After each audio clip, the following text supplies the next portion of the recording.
Curries ఎన్ని ఉన్నా సరే అందులో రొయ్యల కర్రీ చాలా అలాంటి రొయ్యల కర్రీని చాలా స్టైల్స్ లో చేస్తారు. నేనైతే మన గోదావరి స్టైల్లో చేసా.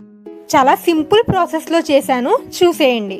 ముందుగా రొయ్యల్ని శుభ్రంగా క్లీన్ చేసుకుని ఒక 7 డ్రాప్స్ నిమ్మరసం, 1/2 teaspoon salt, 1/2 teaspoon పసుపు వేసి బాగా కలపండి. మిశ్రమాన్ని 30 మినిట్స్ డీప్ ఫ్రిడ్జ్ లో ఉంచండి. తర్వాత స్టవ్ ఆన్ చేసి ప్యాన్ పెట్టి కొన్ని ధనియాలు, 2 ఎండుమిర్చి, 1 స్పూన్ జీలకర్ర, 1 బిర్యానీ ఆకు, 1 ఇంచ్ దాల్చిన చెక్క, 4 లవంగీలు, 5 లాలిక్కాయలు వేయండి. ఆ స్పైసెస్ ని లైట్ గా ఫ్రై చేసుకుని మిక్సీ జార్లోకి చేంజ్ చేసుకోండి. అదే మిక్సీ జార్లోకి చిన్న అల్లం ముక్క, 7-8 వెల్లుల్లి రెబ్బలు వేసి ఫైన్ గా గ్రైండ్ చేయండి. అదే ప్యాన్ లోకి 10 ml ఆయిల్ వేసుకుని 2 పెద్ద సైజ్ ఆనియన్స్ ని చిన్న ముక్కలుగా కట్ చేసుకుని ఫ్రై చేసుకోండి. ఆనియన్స్ 50% ఫ్రై అయిన తర్వాత కొన్ని ములంకాడ ముక్కలు, 4 పచ్చిమిరపకాయలు వేయండి.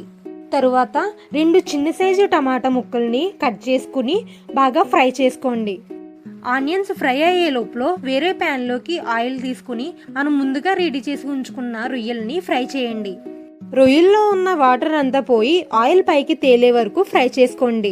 మనం బాగా ఫ్రై చేసుకున్న రొయ్యల్ని పక్కన వేయించుకుంటున్న ఉల్లిపాయ ముక్కల్లో కలపండి. 1 స్పూన్ కారం, రుచికి తగినంత salt, 1/2 teaspoon garam masala, మనం ముందుగా గ్రైండ్ చేసి పెట్టుకున్న మసాలా పౌడర్, కొంచెం కొత్తిమీర, కొంచెం పుదీనా, కరివేపాకు వేసుకోండి. తరువాత 1 గ్లాస్ వాటర్ వేసి మూత పెట్టండి.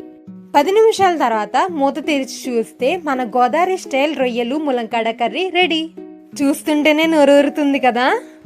మా తన్విక అయితే తినడం కూడా స్టార్ట్ చేసింది.